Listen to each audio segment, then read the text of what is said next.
Athenians, I have shown that Meletus has no care at all about this matter. But, Meletus, I would still like to know about how you think I corrupt the young. I infer from your indictment that I teach them not to believe in the gods recognized by the state. Rather, I believe in some new divinities or spiritual beings in their place.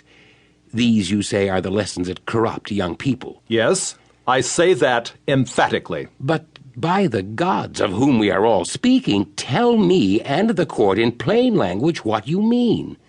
Do you say that I teach others to acknowledge some gods, which means that I do believe in gods and am not an atheist? And do you claim that these are not the same gods that the state recognizes? In that case, the charge is that they are different gods. Or do you mean to say that I am simply an atheist and a teacher of atheism? I mean the latter, that you are a complete atheist.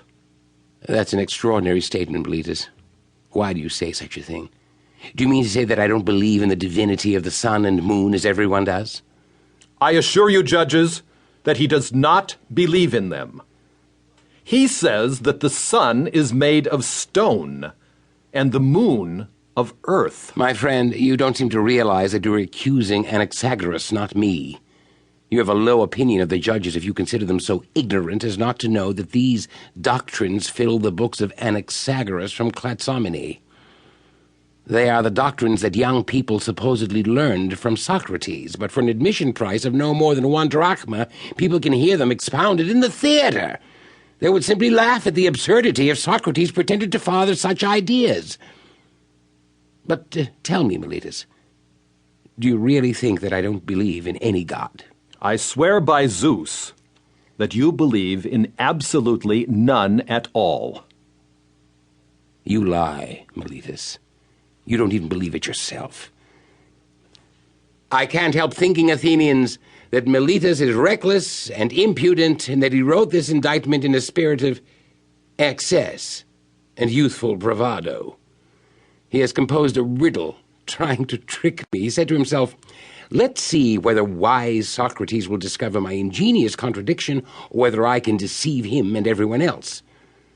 Meletus contradicts himself. It is as if he said that Socrates is guilty of not believing in gods and at the same time of believing in gods. He's having fun with us. I'd like you, Athenians, to join me in examining this inconsistency. You, Meletus, must answer. Judges, I remind you that you should not interrupt me if I speak in my usual way.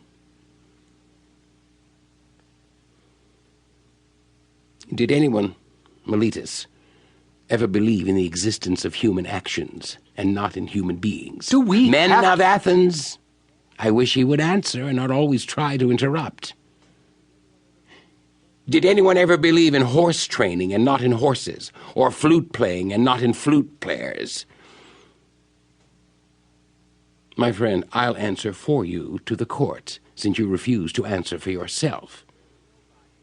There's nobody who ever did. Now, please answer the next question. Can anyone believe in spiritual and divine activities and not in spirits or demigods? They cannot. I'm glad that I've extracted that answer with the help of the court. However, you swear in the indictment that I teach and believe in divine or spiritual agencies. It doesn't matter whether new or old.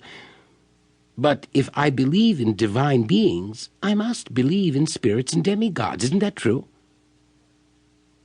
Yes, that's true.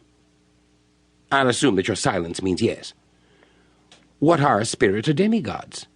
They are either gods or the children of gods. Isn't that true? Yes, that's true. This is the ingenious riddle I was talking about.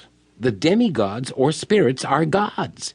You say first that I don't believe in gods, and then you say that I do believe in demigods. Therefore, I must believe in gods.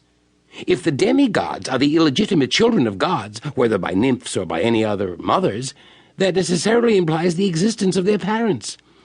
You might as well affirm the existence of mules and deny the existence of horses and asses. You could only utter such nonsense as a way to test me. You put this into the indictment because you have no serious accusations to make.